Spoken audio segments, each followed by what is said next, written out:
Bye. Okay, bye.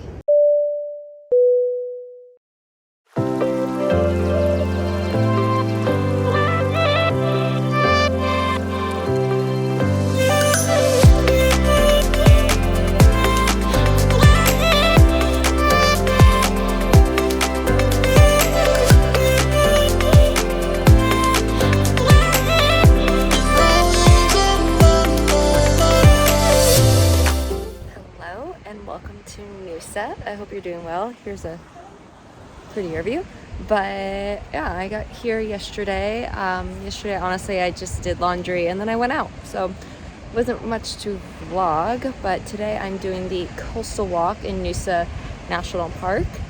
And you just get to walk along this beautiful site. So I'm excited. It's 10.6 kilometer return, or you can just do it point to point. So I'm gonna see how I feel when I get to the point.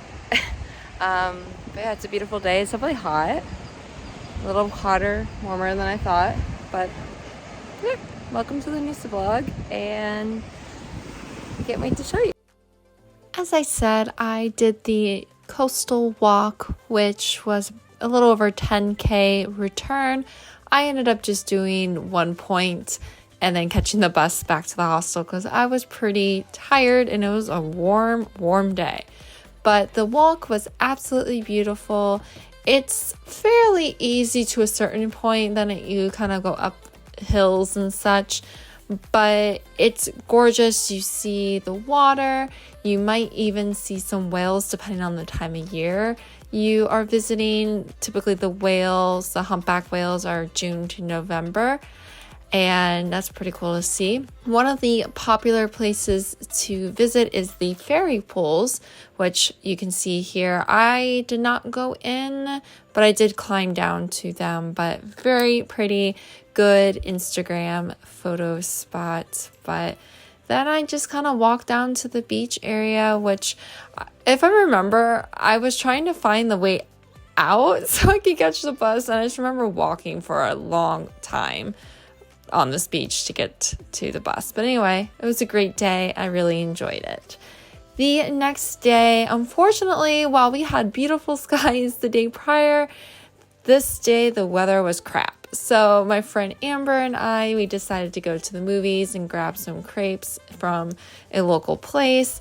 And then that evening, some of my friends came back from their K'gari Fraser Island tour. So we went out, we went to a bar, and then we went to KB's, which is a bar that's attached to the, I believe, the Nomads hostel there. We go there a lot. So KB's is definitely the place for backpackers. And then the next day, you can see, again, the weather was crappy. So I just went to the mall and relaxed at the hostel. Hey, so it's been a little bit. I feel like I haven't been doing a very good job of videoing, but Noosa, the weather's been crap, so I haven't done a whole lot. But today I just went to the store, like to the mall, and got some stuff. And now I'm back here doing laundry and booking stuff. But yeah, I mean, I've had fun. I just haven't done a whole lot here, so it's a little anticlimactic. I apologize for that, but yeah, I hope you are still enjoying this, and I'll hopefully tomorrow be a little bit better and I can show you a little bit more. But yeah, just a little update, and I'll catch you later when something else happens. So that evening I went out again. Are you sensing a theme here? I went out way too much in Noosa. It came to bite me in the butt. But they had a silent disco, and it's just as awkward as you may think they are. Then the next day, I originally had a tour to go see the Everglades, but there was miscommunication between me and the tour company. Basically, the spot I thought I was supposed to be at for pickup wasn't actually the spot, and they left without me. So that was really a bummer, but I definitely want to go back to Noosa to check out the Everglades there. And then this was my final night. I went to KB's again. They have their, I think it's called Dirty Disco Bingo. And it's like the big thing to do in Noosa for backpackers. So if you're around, I believe it's on a Monday, definitely check it out. They have the disco bingo, and then they turn it into a dance club. And then we're gonna skip ahead a couple days, and we're gonna be going to K'gari, or Fraser Island. The day before, I just traveled from Noosa to Rainbow Beach, so there was really nothing to report. But K'gari, Fraser Island, is a huge thing to do when you're backpacking the East Coast, and you definitely have to go. You can go with an organized tour, like I went with Dingos. You can also rent a vehicle. You want a 4x4 though, otherwise you can't get very far. But so you can do it yourself, or you can do it with one of these tours. Originally, I was actually booked with another tour company, but they called me earlier in the week to say that they canceled my tour. So I ended up actually contacting Welcome to Travel, who helped me book my original tour, and they were able to get me onto this Dingos tour last minute. The disadvantage with the Dingos tour is that you go camping. The other tour I was booked with was actually in hostel rooms, but the camping wasn't terrible, but as you'll see shortly, or I'll explain shortly, it wasn't the most ideal for how I was feeling. But K'gari, Fraser Island, is the largest sand island in the world. It's 639 square miles large, and it is like I said, a very popular place to go to.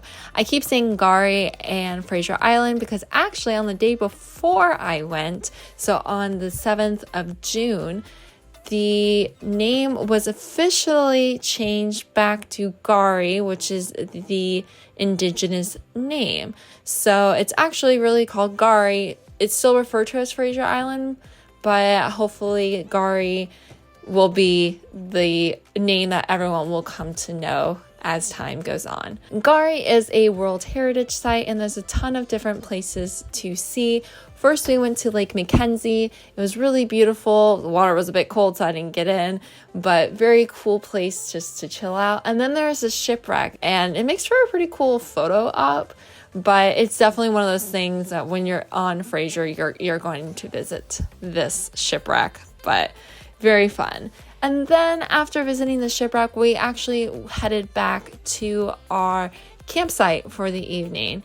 And I'm not gonna lie, it wasn't anything super fancy with the campsite. So just know that if you book Dingos, they did a great job, but it's definitely no frills. But after dinner, we went down to the beach. We saw some wild dingoes, which they look cute and cuddly, but they are ferocious. So you definitely want to have a dingo stick.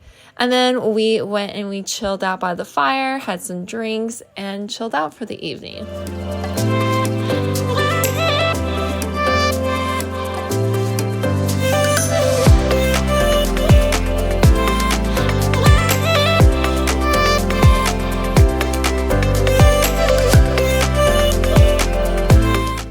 The next morning is where things start to turn south for me. So I woke up at 3 in the morning with my throat feeling terrible. It felt like I had swallowed all the sand on this island. And while here, I was still feeling okay, other than my throat was just really scratchy and sore. Things go downhill. But we did first go to the champagne pools in the morning. They get their name from the waves crashing over and the kind of the bubbly, fizzy, white wave. I don't know what to call it, but you know what I mean. But that's where it gets its name from. But they're really, really beautiful. And you can see all sorts of critters like fish and crabs. And you have to also be careful of jellyfish. But definitely a very beautiful place to go. But I will admit, things started going downhill very, very quickly from here. I just did not feel well. I haven't been sick. At this point, I hadn't been sick since September of 2019. And I wasn't sure if it was just, my throat was just feeling crappy because of the smoke, or if something was going on, like just my allergies. I don't know. You can probably see where this is going, but in my brain, I was like, no, it's allergies, or no, it's the fire, the smoke from the fire. But yeah, I remember being in this vehicle. I did not take this video. The front, whoever's in the front seat took it for me. But I just remember like I just wasn't able to stay awake. I kept nodding off. And when we got to Lake Wabby, this is where I knew I was in rough shape, because we had to walk to this lake, and as you can see, it's obviously a ton of sand because of sand island, and I was just exhausted. I was trying to stay in good spirits, I was trying to be happy, but I was in just such a bad mood. All I wanted to do was just lay down and take a nap. But the lake was great, people seemed to be having fun. I just was not having a good time. But I think some people thought I was hungover, but no, I just was not feeling well. But anyway, after Lake Wabby, we did head back to the campsite where people socialize. I went and took a nap, and then I was woken up to eat, and then I slept again. I think I slept like 11 hours. And then the next day, which was our final day, and I was feeling really, really bad. We went to Eli Creek, and it's like this little lazy river of sorts, and I was really looking forward to this. Is actually the part of kgari I was looking forward to the most, and I just didn't feel like I could do it. I didn't feel well enough. But yeah, I was kind of gutted. But I definitely do want to come back.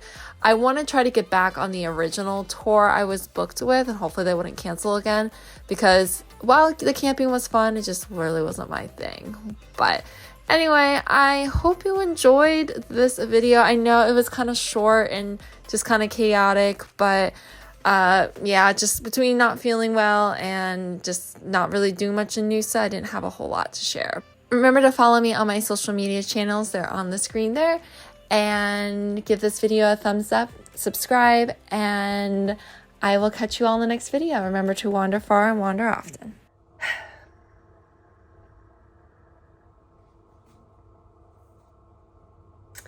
But there's a first time for everything when you travel, including this. But more to come later. Even when you feel low, you can still go.